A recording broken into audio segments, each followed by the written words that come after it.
Hesab edirəm ki, Amerikanın hədəfləri müharibə başlamamışdan öncə hansı hədəflər idisə o dəyişməyib. Yəni hədəflərin görünən və görünməyən tərəfləri var. Təbii ki, istər Amerika Ağ Ev administrasiyası, istərsə digər siyasilər bu hədəflərin görünən hissəsini deyirlər. Görünməyən hissəsini də biz sizlə mütəmadi olaraq müzakirələr edirik. O təkrarçılığa getmək istəmirəm, amma nəzərə alın ki, martın 28-dən öncəki vəziyyət necə idisə, hazırda da eynidir. Yəni, nədən söhbət gedir? Martın 28-dən öncə də Amerika özünün təyyarə daşıyan gəmilərini, digər texnikalarını Fars körfəzi akvatoriyasına, oraya yaxın ərazilərə yığanda, göndərəndə və çoxları Amerikanın İrana hər hansı hücum etməyəcəyini deyirlər. Bu sadəcə təzyiq vasitəsi olduğunu deyirlər və doğrudan da paralel olaraq danışıqlar gedirdi. 3 raunddan ibarət danışıqlar da olmuşdu. Sonuncu danışıqlar hansı ki, Omanda olmuşdu. Hətta İran Xarici İşlər naziri Arakçı və Omanın Xarici İşlər naziri uğurlu danışıqlar keçdiyini və bu danışıqların bir neçə gün sonra Viyanada davam etdirəcəyini demişdilər. Yəni, heç kim inanmırdı ki,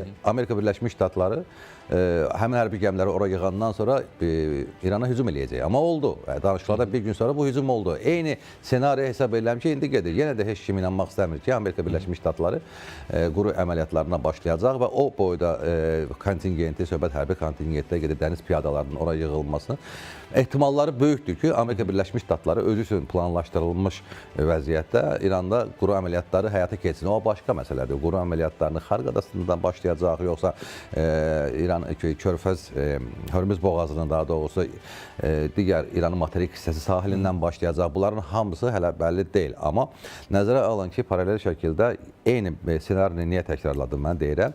Yenə də danışıqlar prosesi gedir. Əvvəl kimi olmasa da Pakistanda ən azı İranın özü iştirak eləməsə də İrana münasibəti normal olan Pakistan, Türkiyə, Misir və Səudiyyə Ərəbistanının birgə İran məsələsindən bağlı danışıqları gedir. Bu danışıqlar predmeti nədir? O da hələ bəlli deyil. Yəni, deyilən məsələlər bir ayrı şeydir. Və o ölkələr bu danışıqlar nəticələrindən sonra İranla hansı danışıqlar aparacaqlar? Yəni, birbaşa. Amerikanın özü hələ bura qoşulmayıb, Amerikanın maraqlarını kim təmsil edir burada? Bunlar hamısı bəlli deyil. Amma belə hesab edək ki, bu danışıqların gedişatının ilk rüşeymləridir. Bu Pakistanda gedən danışıqlar.